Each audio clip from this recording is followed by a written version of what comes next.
I remember the day my life turned upside down. It was a crisp autumn morning in New York City, the kind that makes the air feel electric, alive with possibility.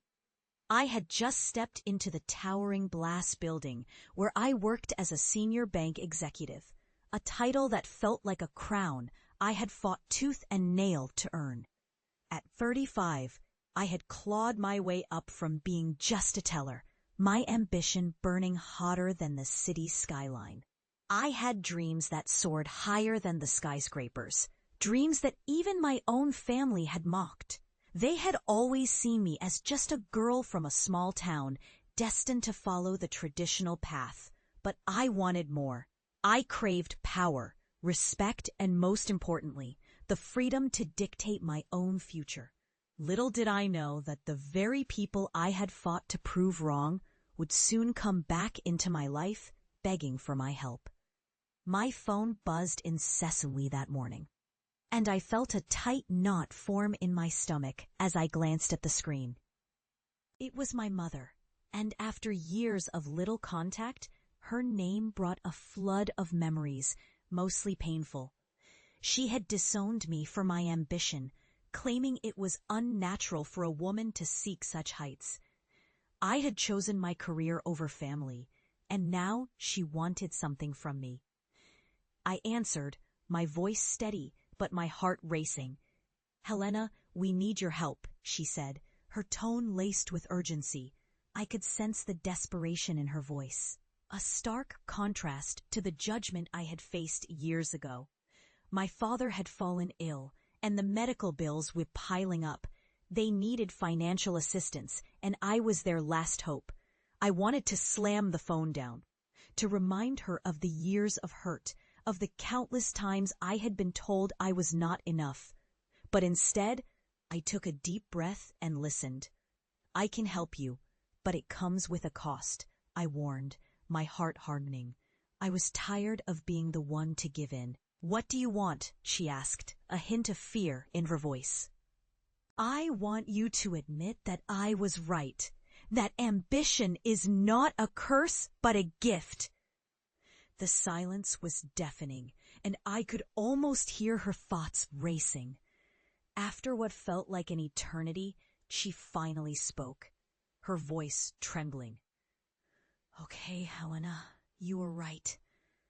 I felt a surge of power wash over me, a validation I had long craved. But the taste of victory was bittersweet, tainted by the memories of my childhood. I agreed to help them, but I made it clear that I would not be their emotional crutch. I would assist financially, but I would not be drawn back into the web of guilt and obligation. My parents were not the only ones with their hands out. My ex-fiancé had also resurfaced, and I could not help but feel a wave of anger wash. I had been heartbroken, but I had risen from the ashes, building my empire piece by piece. Now he had the audacity to ask for a job at my bank, claiming he had learned from his mistakes. "Helena, I've changed," he said, his eyes pleading. "I know I hurt you, but I'm ready to make things right." I almost laughed. Did he think I would forget the betrayal, the way he had shattered my trust? "You can't just waltz back into my life and expect everything to be fine," I retorted, my voice icy. "You will work for me, but you will start at the bottom. You want to prove yourself? Then earn it." I hung up, feeling a mix of satisfaction and anger.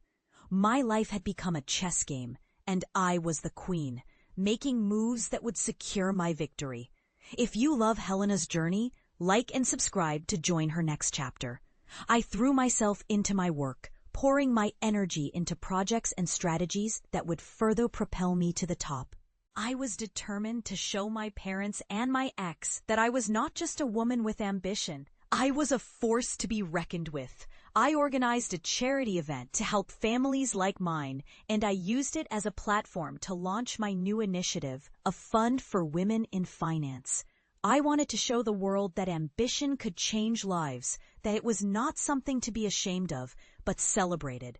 The night of the event, I stood in front of a room full of influential people. my heart racing with excitement. I had transformed my pain into power, and as I spoke, I could see the pride in my parents' eyes. They had come to support me, and for the first time, I felt like I had their respect. But then the moment was shattered when my ex walked in, looking dapper in a tailored suit. The room fell silent, and all eyes turned to him. I could feel my heart pounding in my chest, the memories flooding back. He approached me, a confident smirk on his face, and I felt a wave of anger wash over me.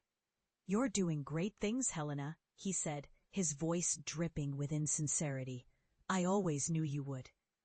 I wanted to scream at him, to remind him of the pain he had caused, but instead, I smiled. "Thank you. It's good to see you found a new hobby, crashing events." I could see the color drain from his face, and in that moment, I felt a sense of justice wash over me. I had turned my betrayal into strength, and he was now the one on the outside looking in. As the night went on, I realized that I had finally broken free from the chains of my past. My parents had come to appreciate my ambition, and my ex was no longer a threat. I had built my empire, and I was ready to take on the world. I had learned that revenge was not always about destruction. Sometimes it was about rising above and proving your worth. As I stood there, surrounded by friends and allies, I smiled, knowing that I had finally taken control of my life. I had transformed my pain into purpose, and in that victory, I found my true self. I had served justice cold, and it tasted sweeter than I ever imagined. I was Helena Montez, and I was unstoppable.